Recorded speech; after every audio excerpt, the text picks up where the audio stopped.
India, land of diversity. India, land of ancient science and modern technology. India, the land of yoga. On one hand, India is using technology and launching heavyweight satellites into the space with roaring and soaring the rockets high up into the space. And on the other hand, with folded hands, India is also leading the world in showing the power of yoga. Yoga, the best soft power that India has, which has grown in its richness over several decades. Contributing to this vast richness and India's greatness is Sadhguru Jaggi Vasudev, founder of Isha Foundation and a man with a mission. So on the occasion of the International Yoga Day, I am joined by Sadhguru Jaggi Vasudev from Coimbatore. Namaskar, Sadhguru Jaggi Vasudev ji. It's been 3 years now, and yoga is being celebrated across the world. And June 21st, once again, we are celebrating another year, another International Yoga Day. So how do you see this? Where have we reached? Yoga is neither a power, as you said, it's a soft power. I don't think it's power, nor is it a business. This is our offering to the world. Yoga is not patented. Everybody should make use of it. We don't want it to be denied to any human being on the planet. Every human being should know how to conduct themselves within themselves, not by ethics, not by morality, not by philosophy, not by belief systems, but in a scientific manner, how should you conduct this human mechanism? This human mechanism is a very complex and sophisticated mechanism. You have to admit, of everything that you find on the planet, of all the gadgets and machinery, including the spacecraft that you're mentioning, this is the most complex machinery on the planet. Now the question is, have you at least read the user's manual? No. Entire world is trying to go at it without even knowing what is the nature. So when I say user's manual, we're talking about what is the nature of my existence. Without knowing what is the nature of this, you cannot conduct this in the best possible way. If you conduct anything without knowing the nature of what it is, that is called as accidental way of doing things. Right. When you do things accidentally, you are a waiting disaster, or you're a disaster in waiting. So, if you are living well essentially means your experience of life is good. Living well does not mean you have a great house or you have a big car. This is not what is living well. Living well means you're healthy, you're joyful, you're blissed out, you're loving, everything in you is in the highest level of pleasantness. Yes. This is what living well means.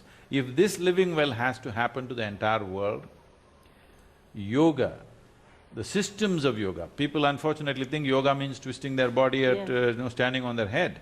But the entire spectrum of the yoga, the technology and the science of yoga has to get to the world. This is the commitment, but not as a power, not as a business, but as an offering.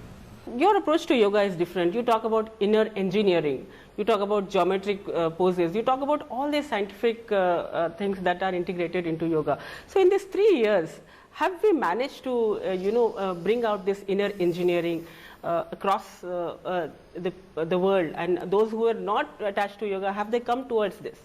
A huge increase has happened in terms of awareness. I would say today, see for example, 10 years ago, even in India, if you went into a village, if you utter the word yoga, they don't know what it means. Yes. But if you say Coca-Cola, they knew what it was, okay, unfortunately. That's right. But we can say today, there is not a single person in the country who's not heard the word yoga, Yes. okay? This I can say is true even in Western countries like United States or UK or any English-speaking country at least. Everybody has heard the word yoga. Many people are beginning to practice. The numbers have increased quite dramatically. But is everybody practicing? No. First of all, we must get Indians to practice, because this is the vision. Right now the Prime Minister's vision is this, all of us have been working for this for always. Yes. It's not for 3 years, for all our life we've been just working for this. But now it is being well articulated by the leader of the nation, that the vision is this, that every Indian makes use of this. This is why I am talking to the soldiers. This year, our focus is on soldiers and children and youth. Schools, colleges and soldiers we are focusing on, because it is very important. We are right now conducting a program for the officers, administrative officers in the country. Why this is so is, this is such a fantastic thing as to how to get a human being to function at his optimal level, in the best and the most pleasant way possible. Now, why should our officers, our soldiers, our children should be deprived of this? Soldiers, especially the Jawans who are facing so much of tense and stress situations on the borders. How do you think this yoga can connect with them, and how do you think we can keep them, at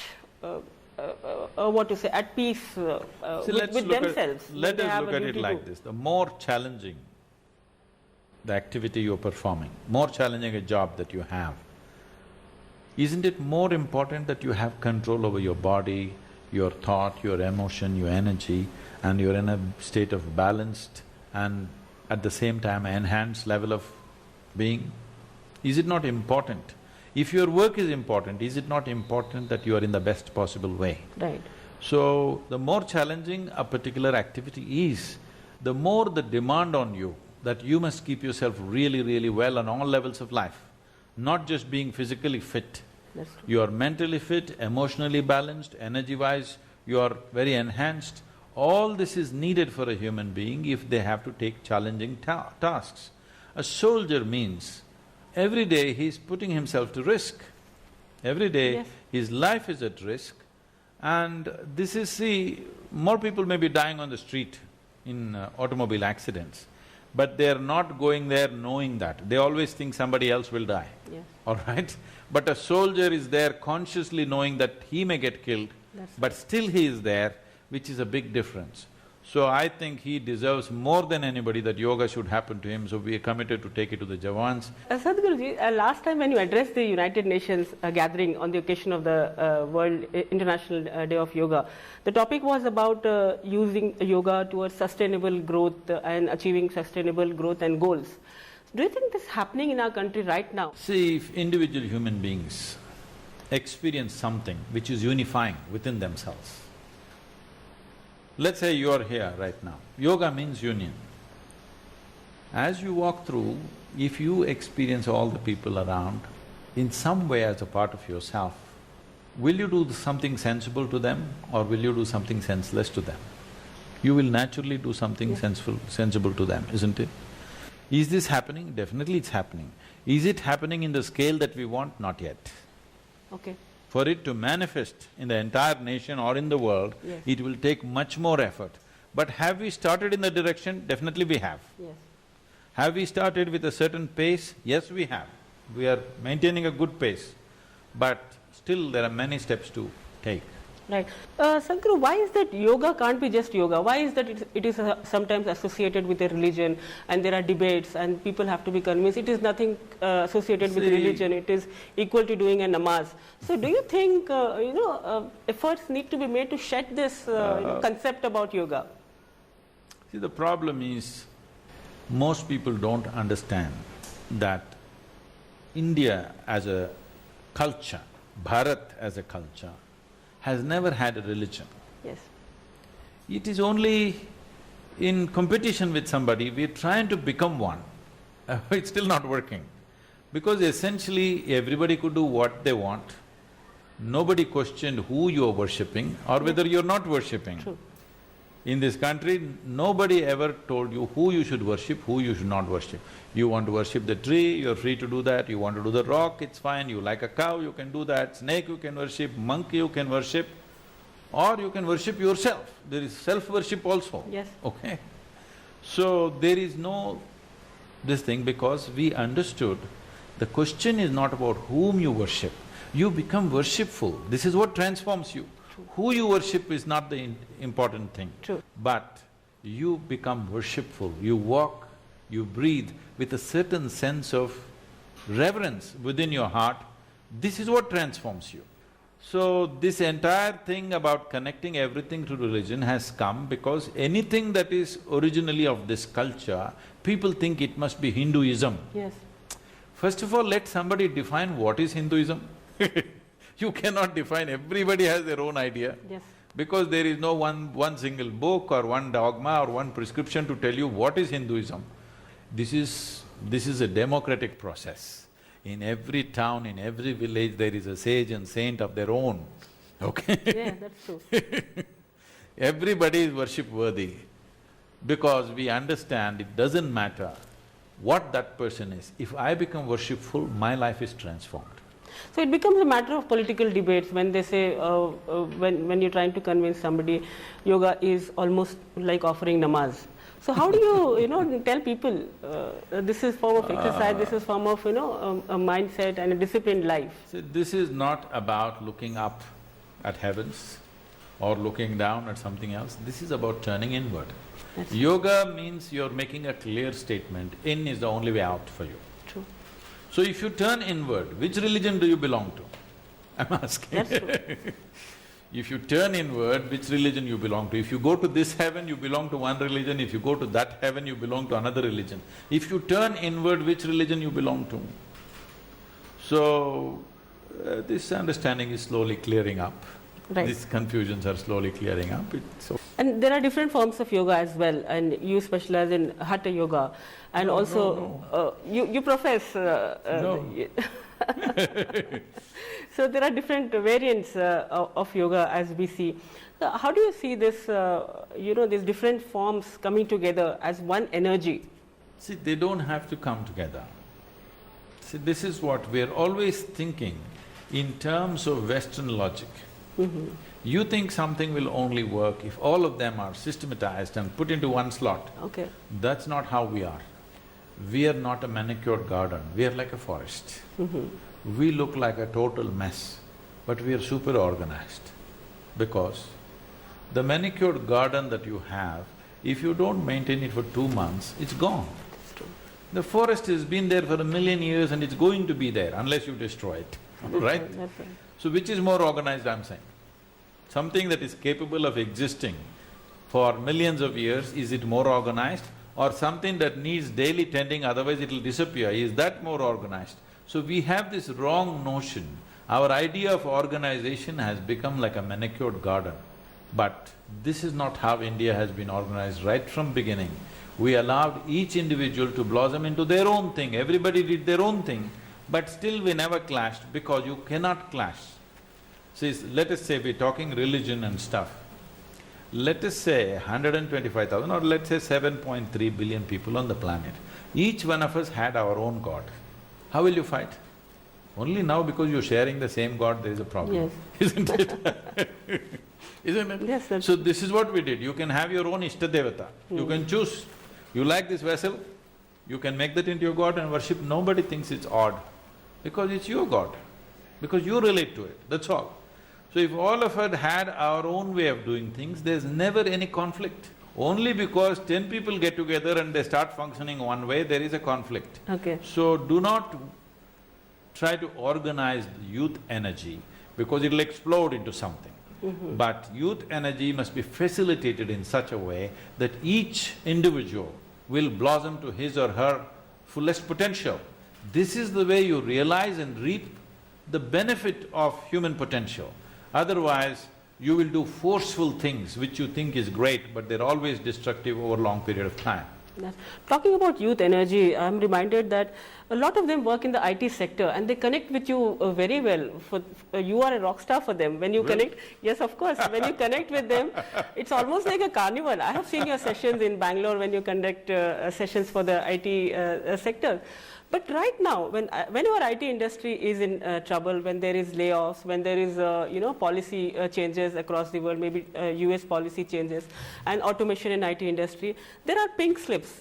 These are the biggest concerns that a young IT engineer, a software engineer is faced with. So as a spiritual guru, what advice do you have for them to cope up with this kind of pressure?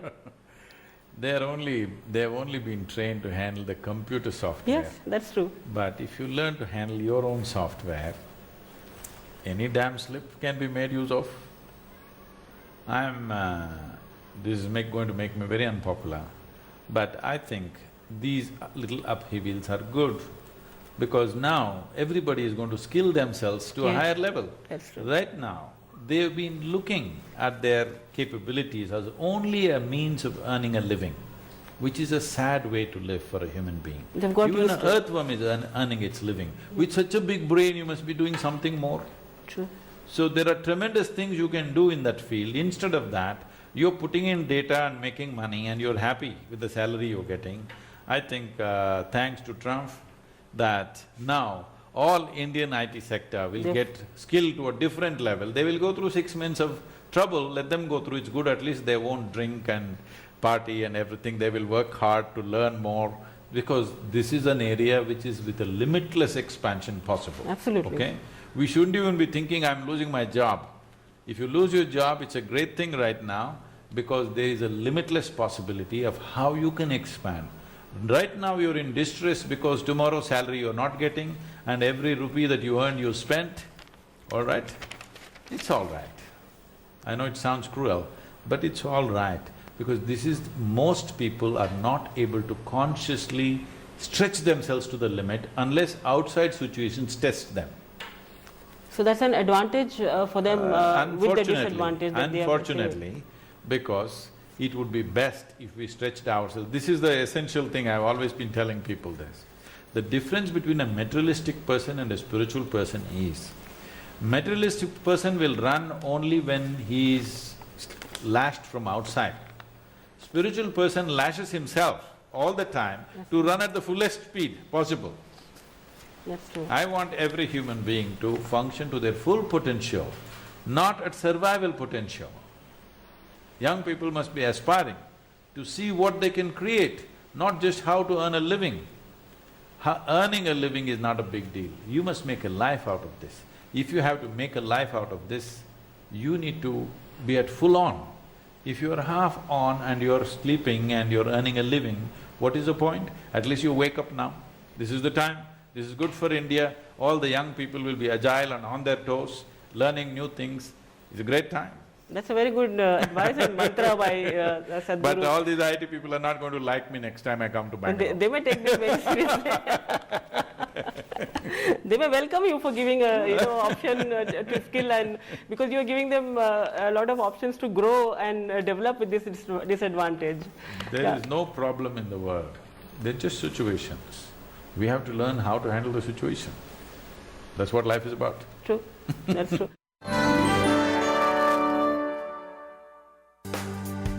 आलोक, अरे सोहन, यार मेरे घर में सभी लोग solar rooftop system के बारे में पूछ रहे हैं। क्यों? तुम्हारे घर में सोलर रूफटॉप सिस्टम नहीं लगा? नहीं। हमारी बिल्डिंग में सोलर रूफटॉप सिस्टम लगे हैं, जिससे बिजली का बिल भी कम आता है और सरप्लस बिजली बेचकर पैसे भी कमा सकते हैं। वाह! मैं भी अपने घर के लोगों को बताऊंगा। अपने घर और सोसाइटी में सोलर रूफटॉप सिस्टम लगवाने के लिए भारत सरकार की आर्थिक सहायता का लाभ उठाएं, अपनी बिजली खुद बनाएं, सौर ऊर्जा अपनाएं।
झाड़ के पीछे पेड़ के नीचे तालाब के आजू पटरी के बाजू करते हो तुम पेट हल्का ना शौचालय ना है नल का फैल गई गंदगी बीमारी चारों ओर अरे इसीलिए बॉस शट द डोर मतलब?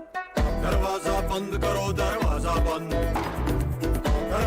बंद दो बीमारी बंद अरे खुले में जब शौच करोगे खुल के रोग फैलाओगे तो भाई बीमार पड़ोगे सब संग तो क्या करें? दरवाजा बंद करो दरवाजा बंद दरवाजा बंद तो बीमारी बंद।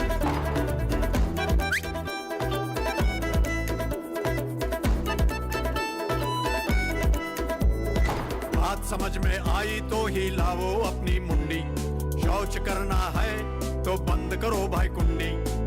शौचालय का उपयोग कीजिए और भारत को स्वच्छ बनाइए।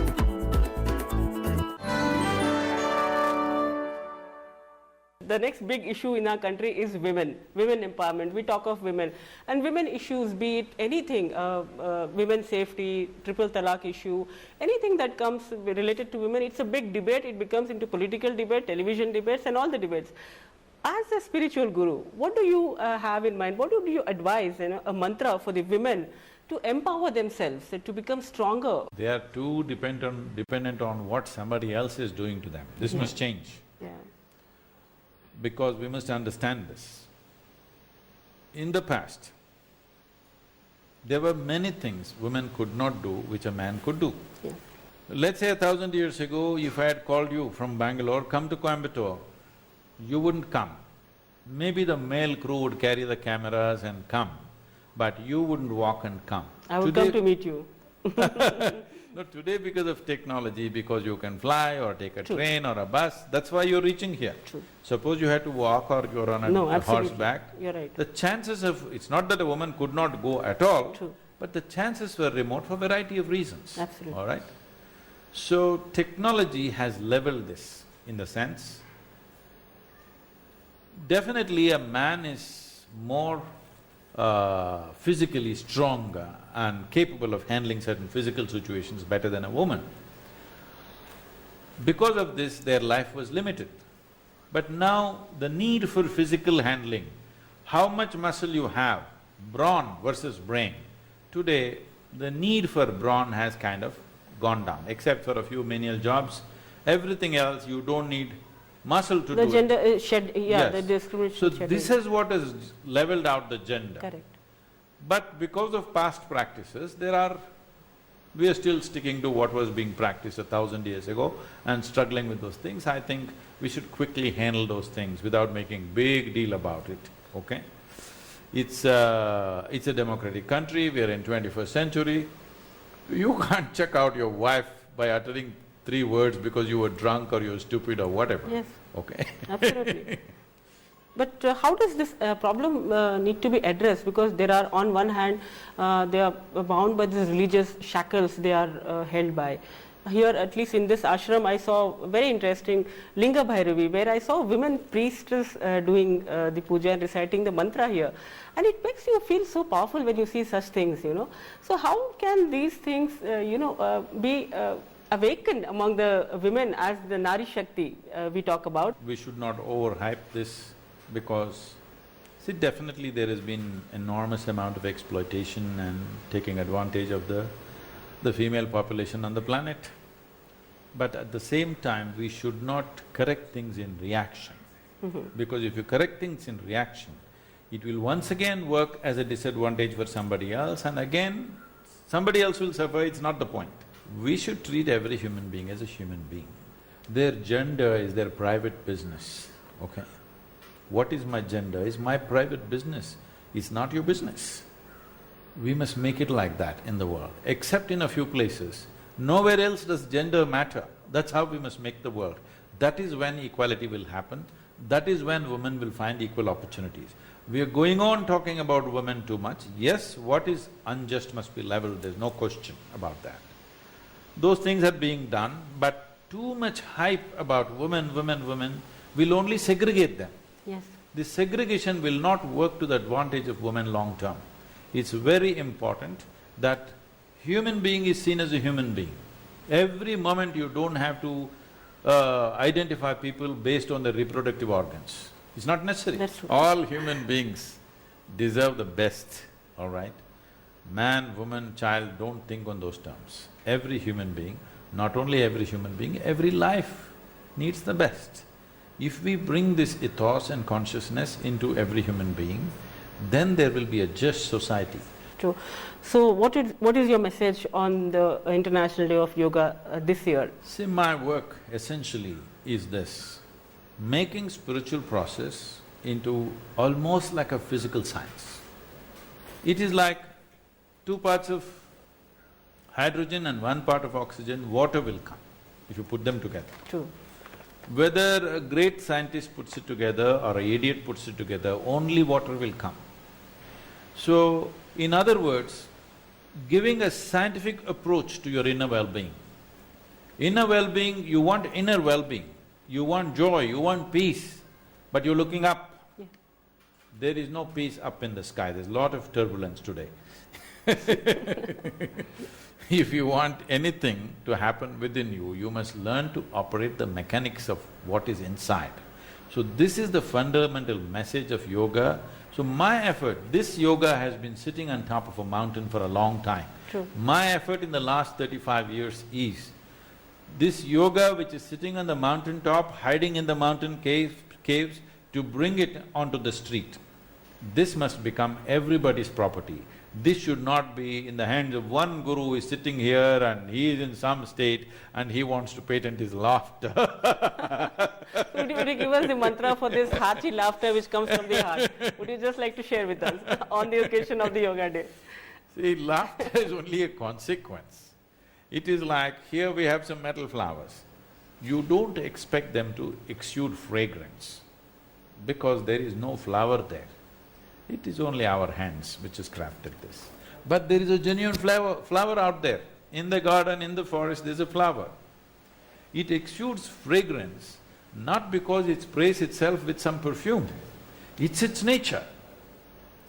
So, nobody should aspire to laugh, that will lead to madness. But if you are in a super pleasant state within you, why won't a smile and laughter happen for you? Thank you for sharing that with us.